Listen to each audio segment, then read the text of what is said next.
నేను ప్రజెంటేషన్ ఇచ్చిన 10 ఏళ్లలో బీఆర్ఎస్ ప్రభుత్వం జూబ్లీహిల్స్లో ఏం చేసింది అంటే అన్ని కలిపి సంక్షేమము అభివృద్ధి. సంక్షేమం అంటే బతుకమ్మ వస్తే హిందూ ఆడబిడ్డలకు బతుకమ్మ చీర పెట్టుకున్నాం, రంజాన్ వస్తే ముస్లిం ఆడబిడ్డలకు రంజాన్ తోఫా ఇచ్చుకున్నాం, క్రిస్మస్ వస్తే క్రిస్టియన్ ఆడబిడ్డలకు క్రిస్మస్ కుటుంబాలకు క్రైస్తవ కుటుంబాలకు క్రిస్మస్ కానుక ఇచ్చుకున్నాం.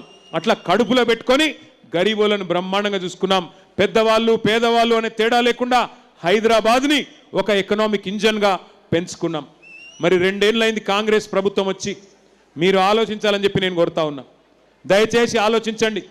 2 ఏళ్ల ఈ కాంగ్రెస్ ప్రభుత్వంలో రేవంత్ రెడ్డి గారు ముఖ్యమంత్రి అయిన తర్వాత ఎవరికైనా మంచి జరిగిందా ఆలోచించండి.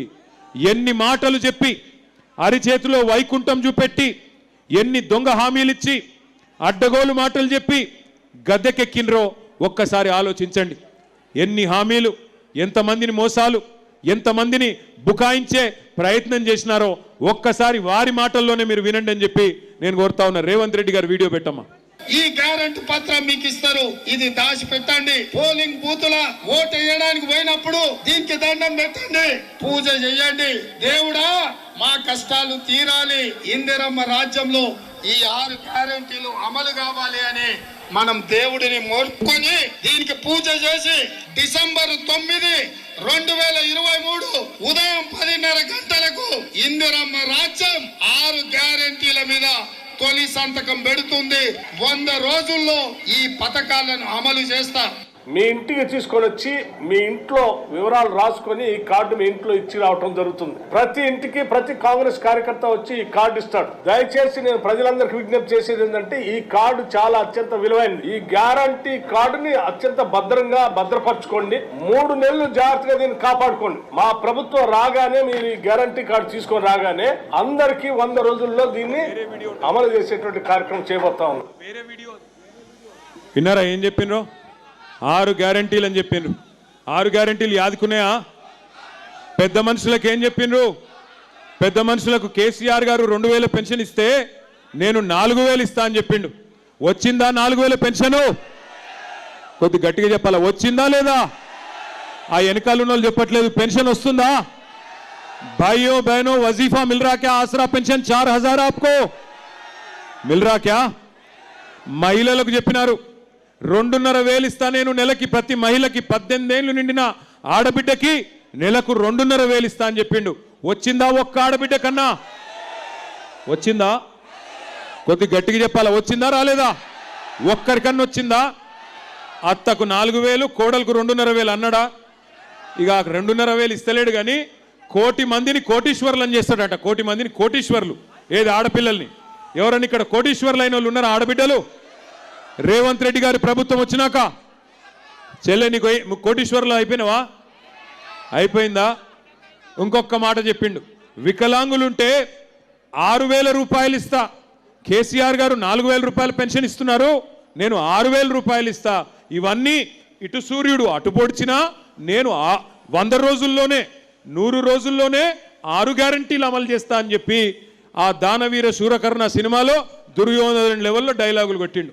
పెద్ద పెద్ద డైలాగులు కొట్టి మొత్తానికి ఓట్లు కొల్లగొట్టినరు, అధికారంలోకి వచ్చినారు. మరి అధికారంలోకి వచ్చిన 2 ఏళ్లలో ఏం చేసినారయ్యా కాంగ్రెస్ ప్రభుత్వం అంటే, ఇవాళ మొత్తంగా చూస్తే హైదరాబాద్ని బర్బాద్ చేసి, హైదరాబాద్లోని వ్యాపారాలు దివాలా తీసే విధంగా చేసి, రియల్ ఎస్టేట్ను కుదేలు చేసి, 162 మంది ఆటో డ్రైవర్లు ఆత్మహత్యలు చేసుకునేటట్టు చేసి, 1000 గురుకుల పాఠశాలలు ఏవైతే కేసీఆర్ గారి టైంలో అద్భుతంగా కట్టినామో వాటిల్లో ఇవాళ పిల్లలకు సౌలత్ లేకుండా చేసి 100 మంది పిల్లలు ఆత్మహత్య చేసుకునే విధంగా చేసి, చివరికి 700 మంది రైతులు, అగో మా దయాకర్ రావు గారు అక్కడ నిల్చొని కనబడతా ఉన్నారు, మాజీ పంచాయతీరాజ్ మంత్రి.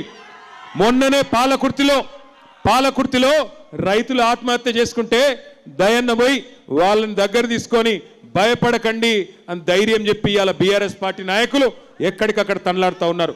700 మంది రైతులు 700 రోజుల్లో రోజుకొకరు చొప్పున కాంగ్రెస్ ప్రభుత్వం వచ్చినాక ఇవాళ ఉరిబోసుకునే పరిస్థితి కాంగ్రెస్ వచ్చినాక వచ్చింది.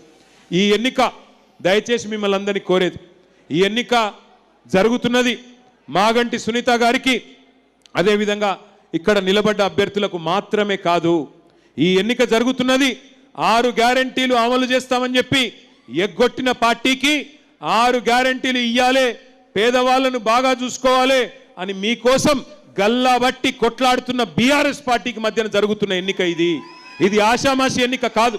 ఇక్కడికి వచ్చిన మా ఆడబిడ్డలు దయచేసి మీరు జాగ్రత్తగా వినాలి. ఏమైతుంది, కొంతమంది అంటున్నారు ఏమైతుంది కాంగ్రెస్ పార్టీకి ఓటేస్తే జూబ్లీ హిల్స్లో అని. ఏమైతుందంటే నేను 2,500 రూపాయలు ఇవ్వకపోయినా మా ఆడబిడ్డలు నాకే ఓటేసినరు, నేను 4,000 పెన్షన్లు ఇవ్వకపోయినా ముసలి అవ్వ తాత నాకే ఓటేసినరు, నేను 6,000 రూపాయలు ఇస్తానని చెప్పి 100 రోజుల్లో ఎగ్గొట్టినా నాకే ఓట్లు గుద్దుతున్నారు. మరి నేను ఎందుకు ఇవ్వాలి తులం బంగారం, నేను ఎందుకు ఇవ్వాలి స్కూటీలు, ఏమి ఇవ్వకపోయినా ప్రజలను మళ్ళొక్కసారి మోసం చేసినా వాళ్ళు బాగానే ఉన్నారు అని రేవంత్ రెడ్డి గారు అనే అవకాశం ఉంటుంది. ఇంకొక మాట కూడా, ఇప్పుడు నేను ఈ గల్లీలకెళ్ళి వచ్చిన, ఈ గల్లీలకెళ్ళి వచ్చేటప్పుడు చూసుకుంటా వచ్చిన, మరి ఏ ఒక్కటైనా ఇక్కడ పెద్ద పెద్ద ధనికులు ఎవరు లేరు. వెంగళరావు నగర్ డివిజన్ అంటే ఓన్లీ కాలనీలే కాదు, పెద్ద ఎత్తున బస్తీలు కూడా ఉన్నాయి. ఈ బస్తీలలో ఉండే మా అన్నదమ్ములను మా అక్క చెల్లెలు నేను అడుగుతున్నా, చూస్తున్నారా ఈ ప్రభుత్వం వచ్చినాక ఏం చెప్పిండు రేవంత్ రెడ్డి? ఇందిరమ్మ ఇండ్లు ఇస్తా అని చెప్పిండు. ఇందిరమ్మ ఇండ్లు ఇస్తా, మరి మీ అందరికీ ఎస్సీ ఎస్టీలు అయితే 6 లక్షలు ఇస్తా, లేకపోతే 5 లక్షల రూపాయలు ఇస్తా అని చెప్పిండు. ఒక్కలకన్నా ఇందిరమ్మ ఇల్లు వచ్చిందా తెలంగాణలో? హైదరాబాద్లో ఒక్కలకన్నా ఇందిరమ్మ ఇల్లు వచ్చిందా? ఇందిరమ్మ ఇల్లు ఇచ్చుడు కాదు, ఇందిరమ్మ రాజ్యం అంటే ఏందో ఎరికేనా? బస్తీల మీదకి బుల్డోజర్లు పంపి, బస్తీల మీదకి ఇవాళ జేసీబీలు పంపి పేదవాళ్ళ ఇండ్లు కులగొట్టుడే ఇందిరమ్మ రాజ్యం అన్నట్టుగా తయారైంది. హైడ్రా అని ఒక దంద పెట్టిండు. హైడ్రా అనే దంద పెట్టి ఇవాళ హైడ్రాకు ఓన్లీ గరీబోళ్ళే తేరగ దొరికిండ్రు. గరీబోళ్ళ ఇండ్లు ఇష్టం వచ్చినట్టు కూలగొడతా ఉన్నాడు. నేను చెప్పుడు కాదు, 2 ఏళ్లలో 1000 ఇండ్లు రేవంత్ రెడ్డి ఎట్లా కూలగొట్టిండో ఒక్కసారి ఈ వీడియోలలో చూపెడతా, మీరు చూడాలని చెప్పి నేను కోరుతా ఉన్నా. హైడ్రా వీడియో వేయాలని చెప్పి నేను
ఇది ఒక్క హైదరాబాద్లో ఒక్క బస్తీ కాదు, ఇలా అన్ని బస్తీలకు కూడా నేను ఒకటే విజ్ఞప్తి చేస్తూ ఉన్నా.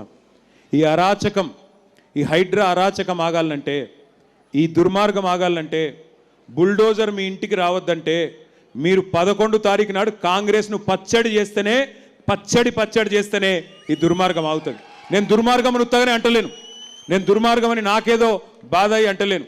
ఒక్క మాట నేను చెప్తా, గరీబోళ్ళు అల్కగా దొరికిండ్రు హైడ్రాకు, అదే పెద్ద పెద్దోళ్ళు నేను ఒక్కసారి వాళ్ళవి కూడా చూపెడతా, వాళ్ళ కాడికి మాత్రం పోతలేదు హైడ్రా. ఇగో ఈయన పేరు పొంగులేటి శ్రీనివాసరెడ్డి, అగో చెరువు మొత్తం ఆక్రమించి ప్యాలెస్ కట్టిండు పొంగులేటి. చూడురు ఒక్కసారి మీరు ఆ మీద చూడురి. అగో ఈయన పేరు తిరుపతి రెడ్డి, ఈయన పేరు శ్రీనివాసరెడ్డి మంత్రి. నెక్స్ట్ తిరుపతి రెడ్డి, రేవంత్ రెడ్డి వాళ్ళ అన్న, ఆ పక్కకున్నాడు చూడు రఘు తిరుపతి రెడ్డి, ఆయన మొత్తం చెరువు లోపల కట్టిండు, ఆడికి పోదు హైడ్రా. ఇక వివేక్ అని ఇంకో మంత్రి, ఆయన చెరువులనే కట్టిండు, ఆయన కాడికి పోదు హైడ్రా. ఆ పక్కన పట్నం మహేందర్ రెడ్డి, ఆయన చీఫ్ విప్, అగో మొత్తం తాలాబ్ మధ్యలో కట్టిండు, చెరువు మధ్యలో కట్టిండు, ఆడికి పోదు హైడ్రా. ఆ పక్కన ఆరికపూడి గాంధీ గారు, శేర్లింగంపల్లి ఎమ్మెల్యే గారు 11 ఎకరాలు కబ్జా పెడితే దగ్గర ఉండి హైడ్రా వాళ్ళు దానికి రేకులేసి మంచిగా సౌలత్ చేసి ఆయనకు మాత్రం చూసుకొని వచ్చారు. నేను అడుగుతున్నా ఇవాళ రేవంత్ రెడ్డిని, అయ్యా నీకేమైనా సిగ్గుంటే హైడ్రా ఏం తప్పు చేసింది అంటున్నావు, ఇగో వీళ్ళ ఈ గూలగొట్టు మొదలు.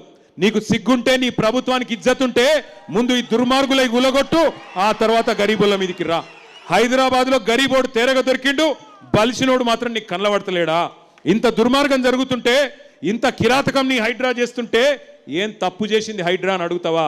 ఇలా హైడ్రాని అడ్డం పెట్టుకొని బ్లాక్మెయిల్ చేసుకుంటా, బిల్డర్ల దగ్గర పైసలు గుంజుకుంటా, ల్యాండ్ యజమానుల దగ్గర పైసలు గుంజుకుంటా ఢిల్లీకి మూటలు పంపుతున్నాడు రేవంత్ రెడ్డి తప్ప హైడ్రాతోని లాభపడ్డాడు ఒక్క మనిషి కూడా లేడు. అందుకే నేను అనేది, ఈ పోటీ 11 తారీఖు నాడు జరుగుతున్నది, కారుకు బుల్డోజర్కు మధ్యన జరుగుతుంది. మీరు కత్తి మాకిచ్చి యుద్ధం మమ్మల్ని చేయమంటే యుద్ధం మేము చేస్తాం, బుల్డోజర్లకు అడ్డం పోతాం. కానీ కత్తి ఇంకొకరికిచ్చి యుద్ధం నువ్వు చేయి బిడ్డ అంటే మాకు చెయ్యరాదు. ఎందుకంటే ఇప్పుడే మీరు చూసిన ఒక తమ్ముడు అడుగుతున్నాడు, కేసీఆర్ అన్నా ఎక్కడున్నావు అని అడుగుతున్నాడు. బిల్డోజర్ వస్తే నేను అడుగుతున్నా, యుద్ధమేమో కేసీఆర్ అన్నం చేయమంటారు, మరి తల్వారేమో రేవంత్ రెడ్డికి ఇచ్చి తల నరుకుమన్నారు, వాడు నరుకుతున్నాడు, ఏం చేయాలి మేము అని నేను అంటున్నా. ఇవాళ మరి 2 ఏళ్ల ఈ అరాచకానికి, 2 ఏళ్ల ఈ విధ్వంసానికి, 2 ఏళ్ల ఈ సంక్షోభానికి కారణమైన కాంగ్రెస్ పార్టీకి బుద్ధి చెబుదామా వద్దా ఆలోచించండి. అయినా ఈ ముఖ్యమంత్రి ఏమన్నా ముఖ్యమంత్రి